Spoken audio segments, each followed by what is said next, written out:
Hello everyone, this is Vaidi and I have Santanam Sridharan here from Chakra project. Santanam is the founder of Chakra project and one of our customers at Practice Now. The interview that we're doing with Santanam today is part of our online yoga teacher series that we have started. And in this interview series, what we are doing is to learn and share experiences uh, that we are discovering from our various customers and yoga teachers who are who have now moved either partially or wholly into the world of online yoga teaching. And Santanam has actually is also part of that part of one of those teachers who has made that transition or and we will today learn more about what he teaches and how he teaches that and the challenges that he has faced and so on. So Santanam, over to you. Can you tell us a little bit about yourself and what it is that you teach, and a little bit about your yoga teaching practice?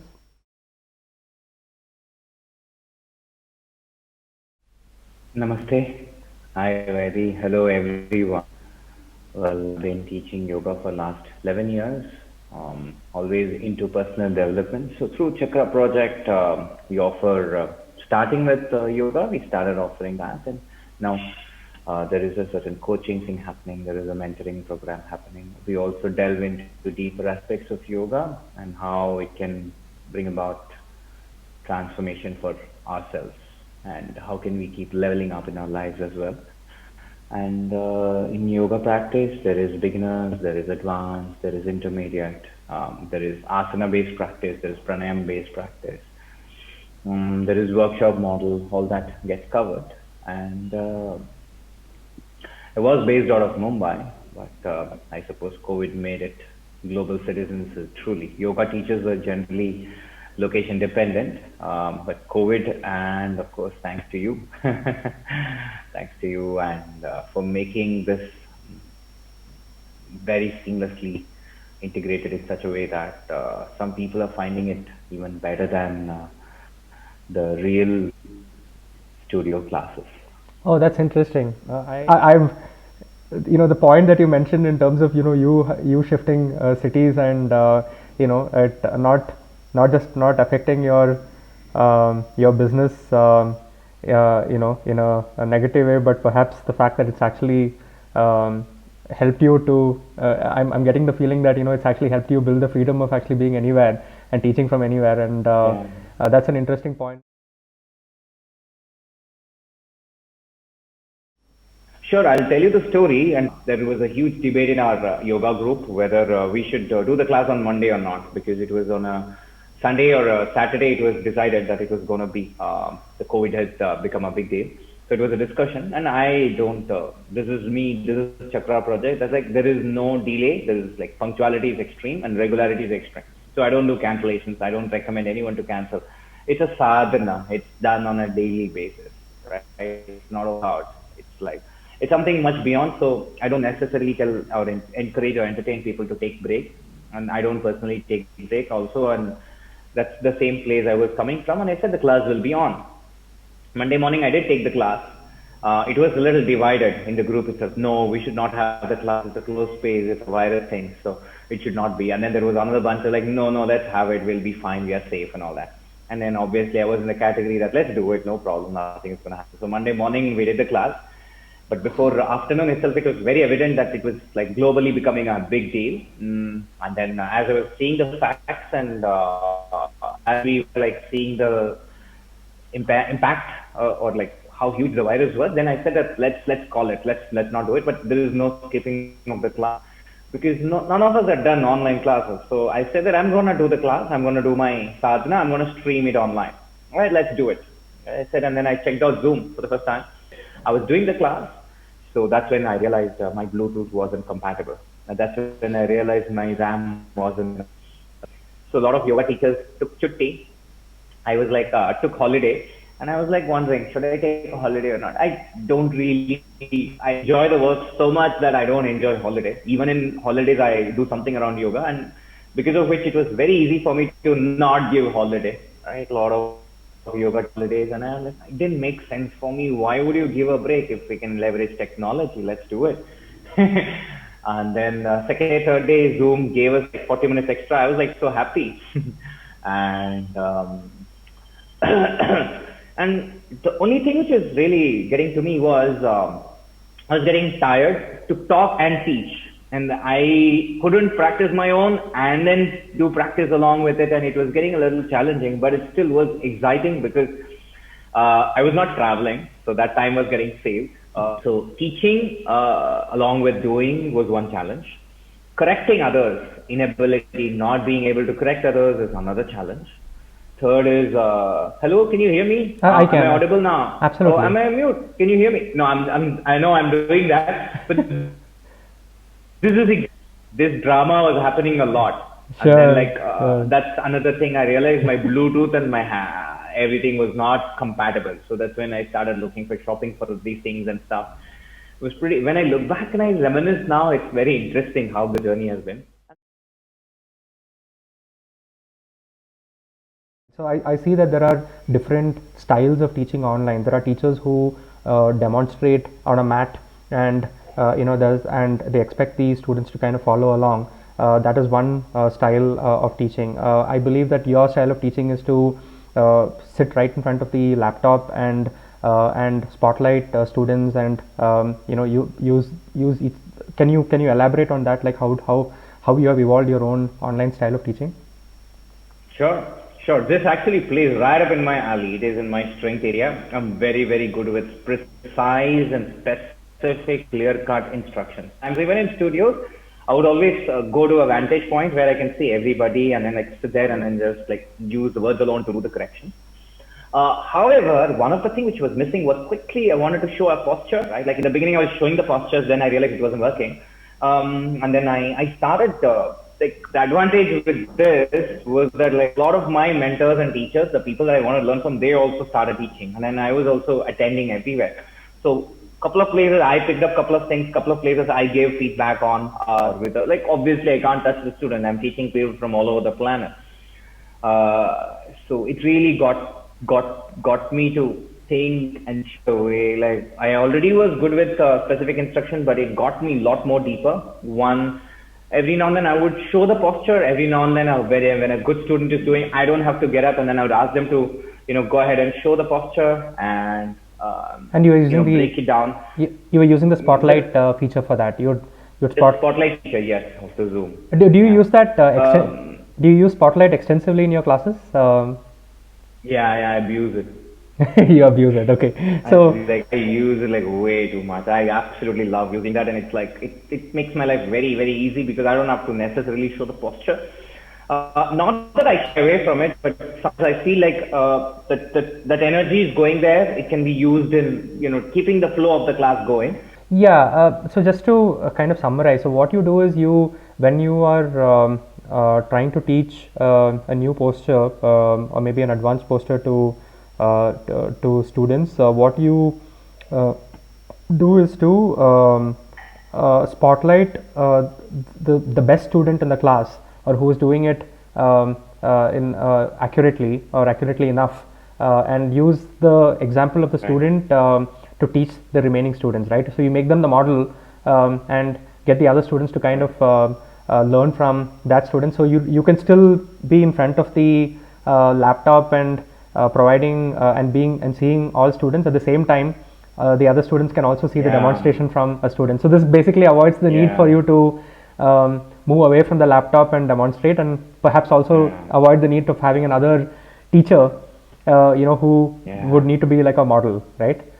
I also know that you push students, like you spotlight certain students, and you choose certain students during the class, and you encourage them, or drive them, to even online, you're able to kind of get them to go over their comfort zone, right? Because of which uh, I'm able to give specific instructions to people. So even in a group setting, I make it look like a private class setting. That's travel time is saved and money is saved in travel. That's a loads and loads of benefit for people. Like on online class, and also when they are travel, that is, I'm talking about commutation, right? Like they have to travel to the studio and coming back. In a city like Mumbai, that can easily take up in the evening up to half an hour to 45 minutes just one way. All right. Sometimes it can go from anywhere between 20, 10, 15 minutes also, but it's up to half also. So it's a lot of time, and if you have to go out, you need to get ready and stuff. All that is like little small things, but it matters a lot.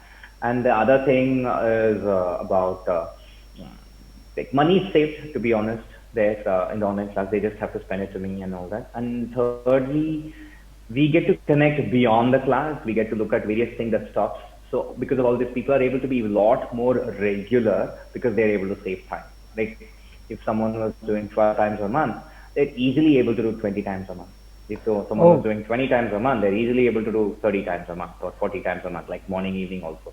oh, so And the progress has been you have phenomenal that, they're like, sorry, you have students who are attending 40 times a month? yeah, yeah. Oh, nice, interesting.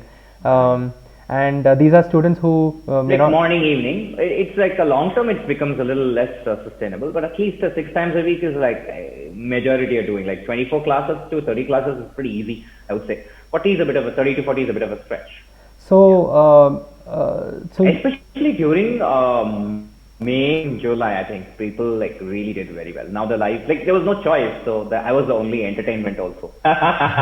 My four jokes was entertainment other than Netflix. got it, And got it, plus they got it. get to get better through the process, so they couldn't go out. I think now they get to go out and stuff, so it's reduced, which is fair enough. So They're more. able to get a good balance.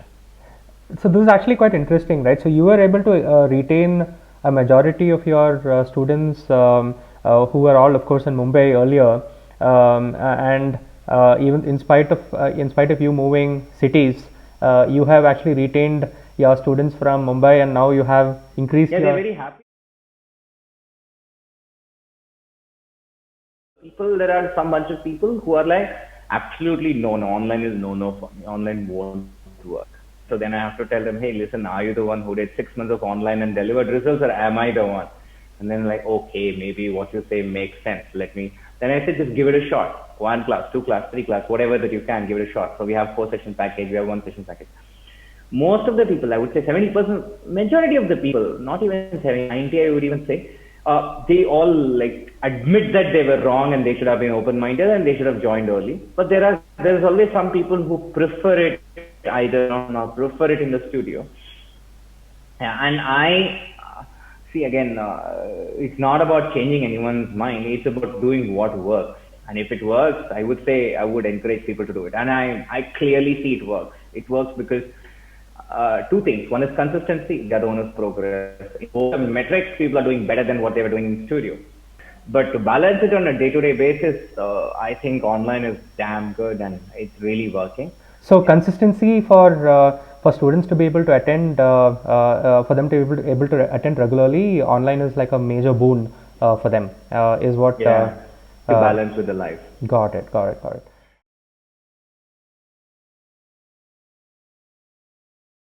A lot of people come up with a very good product, let's say, but they're not very heartful about it. That's what puts me off. I'm very, very, very flexible in terms of changing anything and everything in order to give the best experience for people. Right? In that 1 hour, I'm a teacher.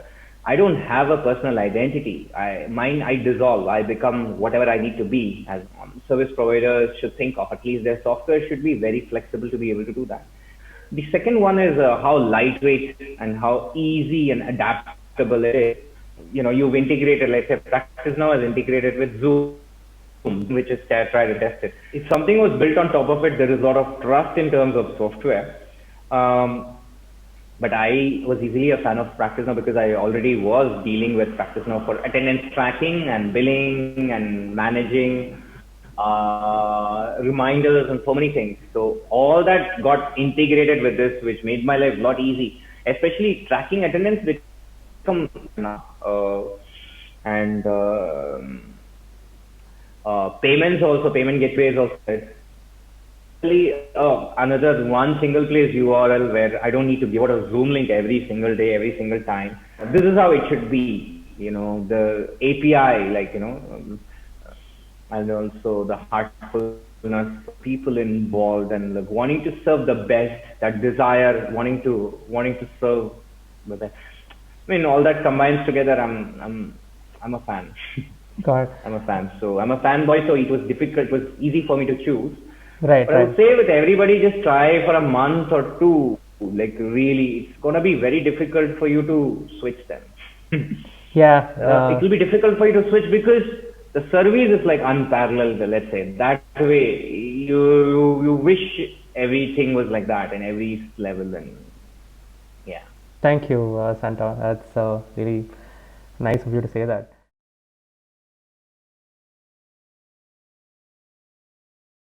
From what I can see, you're quite. Another customer of ours also felt the same way. They were kind of thrilled. A little bit of a guilty feeling. I think she had.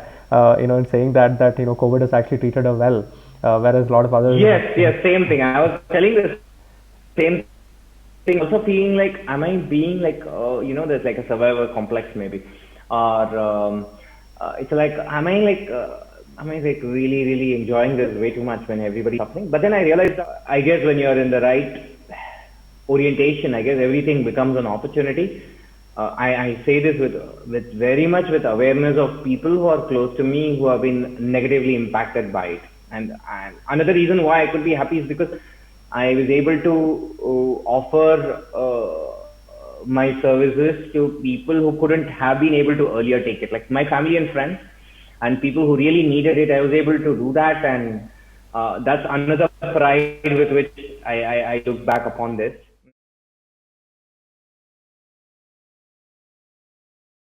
I would say just be flexible. That's a very tenet of yoga. Be flexible not only in the body, be flexible in the mind, and be willing to change and adapt because that is what is needed. Because we need to be the forefront of showing that we are adaptable, spreading your love. That's what, as a yoga teacher, you spread your energy, you spread your love, you spread the aliveness, you spread everything.